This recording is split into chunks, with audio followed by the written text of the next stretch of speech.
Sanibonani, igama lami uNjabulo wakanyembe. I'm from Zone 8 Ward 130 as a secretary ye-Youth League.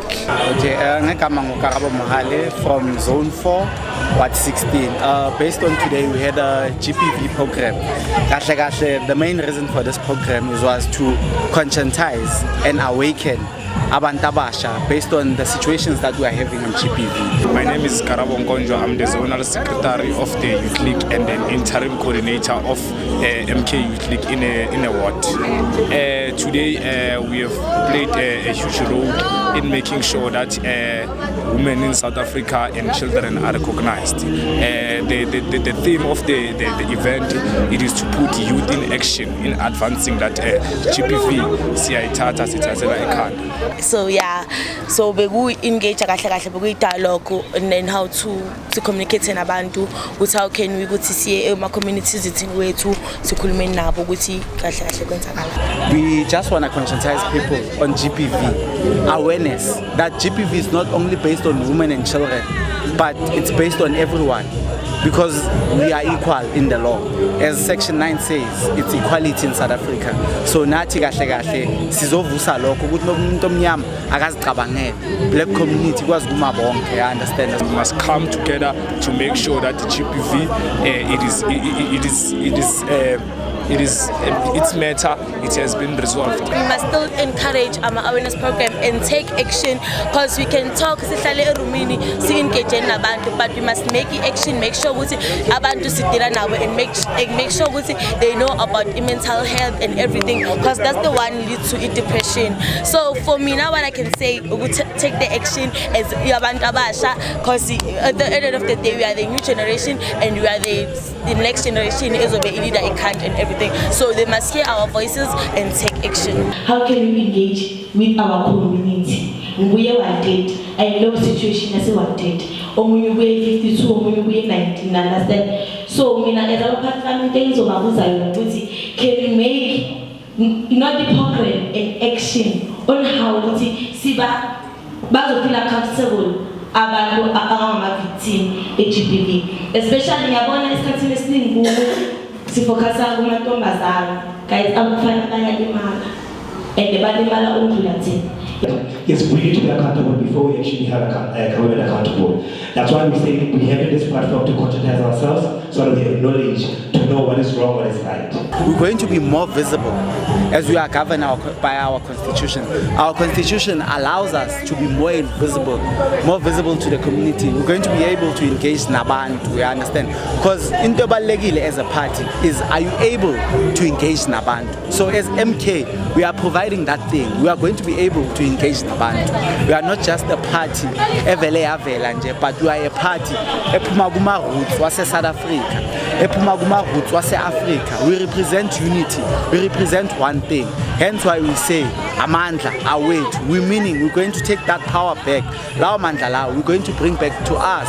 We're going to fight for the freedom yase South Africa, not just for the freedom yase South Africa, but for the freedom yase Africa yonke. Hence why we are even trying to engage with other African countries as the continent yase South Africa ukuthi sibe into one. We must hold government accountable. Why it's not charity begins at home. Why it's in a government in a hand, ebusuku mara ngihamba ngithi government kumele be accountable kalana thina. Sibonga i-youth yethu ngalento ezame ukuyenza, but iyenzekile bathi abancane ababili nabathathu abakhona into izohamba. Njengoba sikhona sibabili bathathu siyohamba siyoshumayela ilizwi esilizwe la.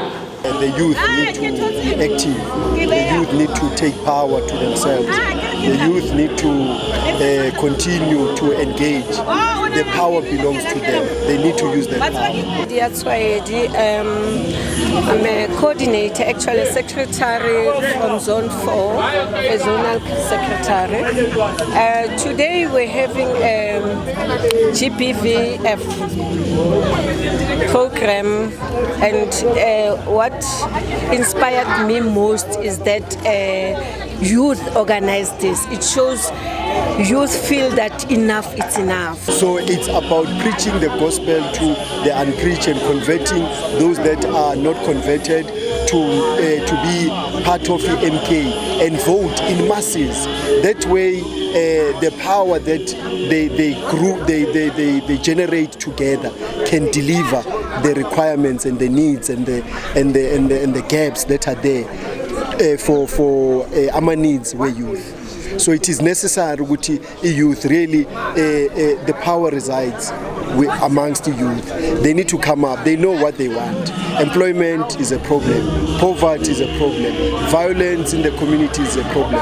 Youth have got all the solution. And the solution is for them coming together and giving a mandate to a party like MK, which truly wants to liberate the black child, you understand? Truly want to liberate the masses that are downtrodden in our communities. Youth League.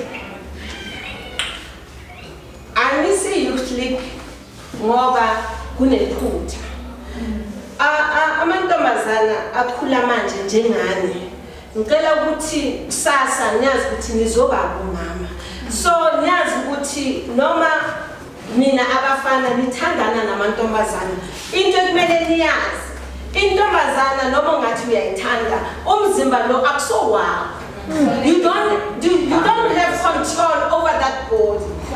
You understand? And your tone, mawuza umama, uzimamele ubuza ngetone enjani. I-government must isinikeze indawo la sizokhona uku-engage ne-youth one-on-one session so that we can hear from them, because some of them are emotionally abused. So we need to talk to them so that we can help. Others, they are abused by the stepfathers. Umama ngapho ungengumshado ngomntwana. So kuningi. So we need to sit down. So we are prepared as MKP, which is siqhubeke ngale program.